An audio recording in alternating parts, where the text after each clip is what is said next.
What is up, everyone? Welcome back to the channel. This is the continuation of our YT Mill Tour, where we got to meet Jeff Taylor, the president of YT USA, got to meet Hunter. We also got to interview James and hanging out with my boy Mark, checking out all the sweet bikes that YT has and their showroom floor.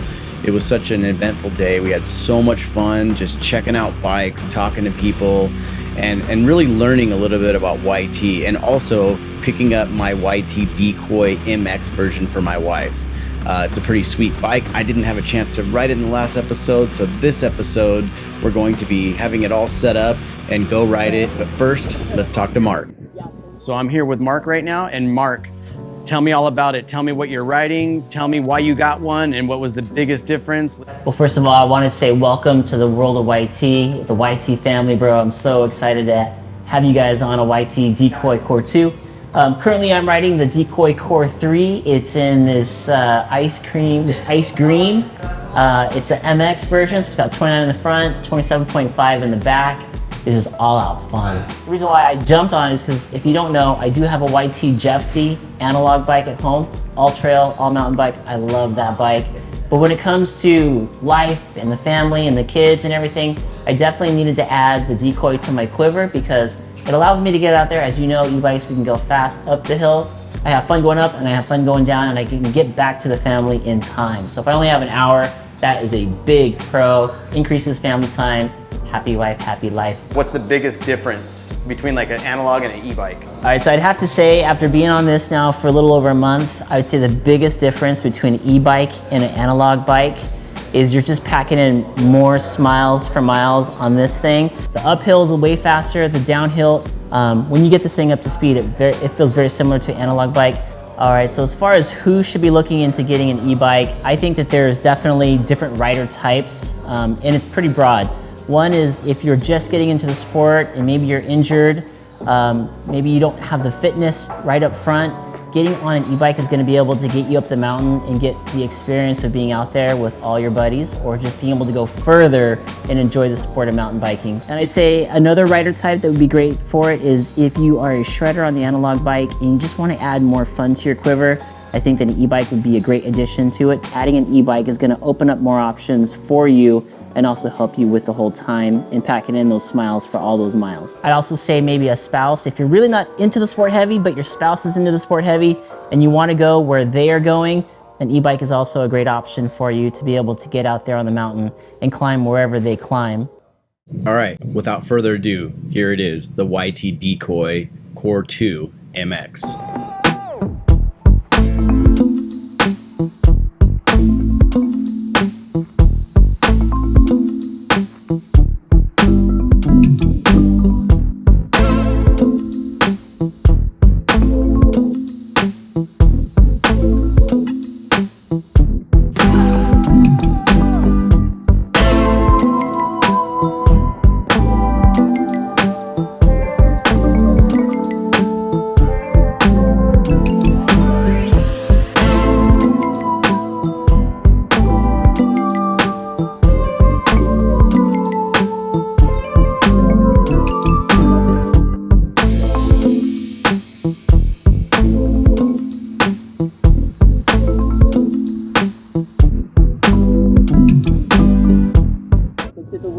All right, Mark, first time riding an e-bike on a trail. Like I said, the only thing I've ever done is pedaled it around a parking lot. That's all I got, so this is it.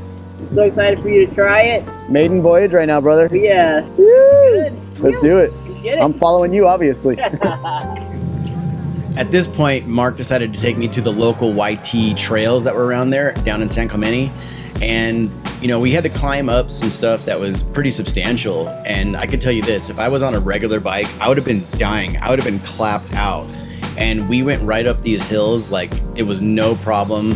They went fast uphill. And I was just impressed from that alone, because it's just a whole nother beast. You know, when you're on an analog bike, you're gonna die climbing hills no matter what, unless you're like pretty fit. And you know, let's face it, we don't all have all the time in the world to go out there and ride. So sometimes, you know, climbing isn't gonna be the funnest thing, but on an e-bike, you don't even care. It's totally worth it. One thing that kind of tripped me out was trying to do wheelies on these things, because the motor just gives you so much more power to push that wheel up. You feel like you're gonna loop out. It's almost like a dirt bike feeling. Being on the e-bike, the climb actually was kind of fun. You know, you're just chilling, you're having a good time, you're going up. And so that made that part of it worth it. Mark asked me, what did I want to ride? And I was like, you know what? I just want to take it easy. I don't want to do anything gnarly because this is a new bike. The weight difference is a lot bigger compared to a regular bike. So I was a little nervous about doing any jumps right away or doing anything too techy and gnarly. And not only that, this bike came with SRAM brakes, and I'm not a big fan of SRAM. I usually ride Shimano's on all my bikes because I really don't like a lot of modulation. I'm more interested in stopping right away because it reminds me of riding motorcycles. The first feature that Mark took me to was this steep little like drop in on the trail. And you know, it was pretty gnarly, and you know, to not be on my normal bike, I was pretty nervous to do anything. And, you know, I usually don't shy away from anything as long as someone tows me in. So Mark wanted to show me a lot of things, and so I could see what kind of features I was up against before I did any of them. And it was really weird. You know, I did not have any confidence on this bike right when it started. You know, as usual, the GoPro effect never gives you what it really looks like, but to be perfectly honest, I was terrified, you know, because this is a new bike, number one. Number two, it's really, really heavy. And number three, I was so afraid of not stopping with those brakes. You know, eventually they would stop, but I was just too scared to really like commit to anything like that. So I didn't do a lot of features in the beginning of the day. I was actually kind of disappointed in myself at that time. Yeah, as you can see, it's pretty steep, it's pretty chunky, it's pretty rocky. And, you know, I told Mark, I'm going to sit this one out. I'm going to just watch you. I'll go around and, you know, until I start feeling a little more comfortable, I'll try some other stuff. But until then, I didn't want to get hurt, and I didn't want to crash the brand new bike that wasn't even for me. Woo! Nice. After that, we just continued down the trail. It was a pretty fun trail. It had some flow. It had a little bit of jumps. They were really small jumps. I wasn't feeling real comfortable on them, but I was just kind of, you know, trying to get in my groove on this new bike and just try to understand how it is. But I can tell you one thing, after not being able to do that last feature, it was really getting in my head, and I was like, man. We rolled up to this next feature. Mark was telling me that it's another little like steep drop in on some chunky stuff, but it was also kind of powdery as well. Yeah. And so it was something he wanted me to see before I attempted it. And the funny thing is, I had seen this feature before in other videos because I know that there's other people that ride in the YT area, and you know, I've seen it, and I was like, oh, it doesn't look so bad. And then I get there and I'm like, oh, I don't know. I'm a little bit scared. Mark explains to me what the line choices are, like where I should go, where's the safest spot. You know, Mark's such a great guy. He's always like trying to look out for everyone when you're out there on the trails, trying to make sure everyone's safe, not getting hurt.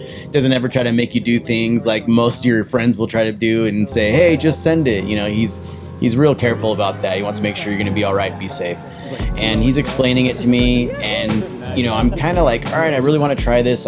You know, after that last feature, I was like, man, I should do this. I need to do this. I need to break this you know, this chain of fear, and you know, and just break right through it and do it.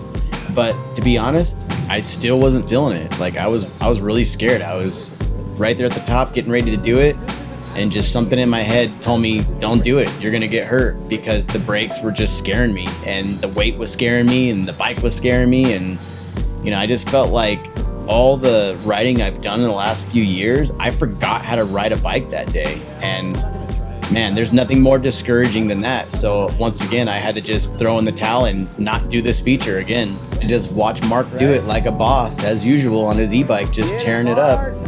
And I have to hold my head down in shame because I'm afraid of a bicycle. But you know, at this point, I was just super bummed, wasn't having that great of a time. Just, you know, every thought that could be negative going through your head at this point, and I was just like, man, this sucks. After all that, all the little trails, we decided to go to the top. Mark was like, you know what, let's go try the jump line. Maybe you'll feel a little bit more comfortable if you start on some jumps that are a little bit smaller, get a little bit better, get your confidence. So we climbed back up to the top, and we decided to go to the little jump line. And I just do what I always do, and I just went for it. And success. I went off the first jump. I felt good about it, and I was like, all right, that wasn't too bad. And I felt good. Like I started getting something back. I don't know what it was, but I started getting something back. So I went back to the top, and I was like, you know what, I gotta do this again. I gotta get it. So I jumped again, felt way more comfortable. didn't hit the second one yet, but I was like, oh, I can hit it. You know, I'm just trying to get the feel of this thing and see how it is to jump. It's just, it's a whole new beast for anyone who's never ridden an e-bike. I mean, there's a learning curve, and I thought I was going to adapt to it instantly, but you know, I was completely wrong. And you know, it's something that you have to really go out there, get your feel for it, and try to do it, because there's no other way. Mark could see that I was struggling a little bit, so he decided to take me to another trail that he felt would be a little more appropriate, because I like going fast and I like doing like as much features as I can. It's just that I wasn't feeling it, but he felt like this one would have been a confidence booster. And let me tell you, it definitely was. This was such a fun trail. I don't remember the name of it, but man, we had so much fun on this one.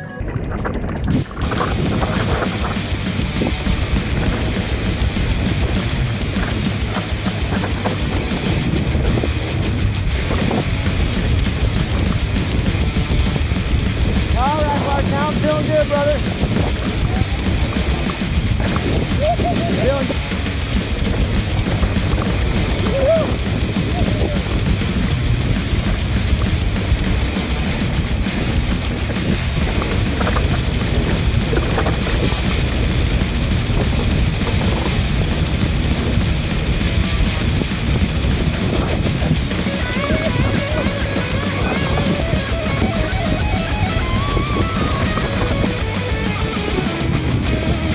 Hell yeah!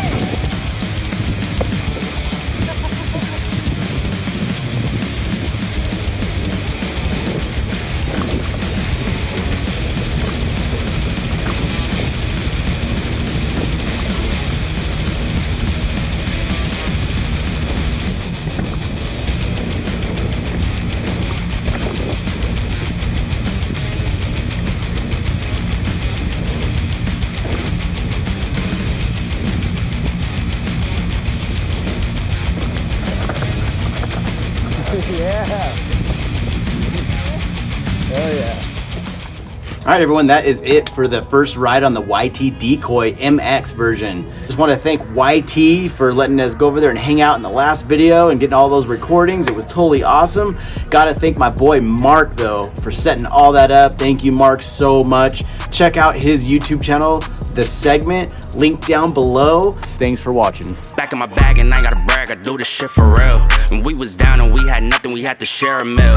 We put the shit in overdrive with no steering wheel. Shorty throw that thing back.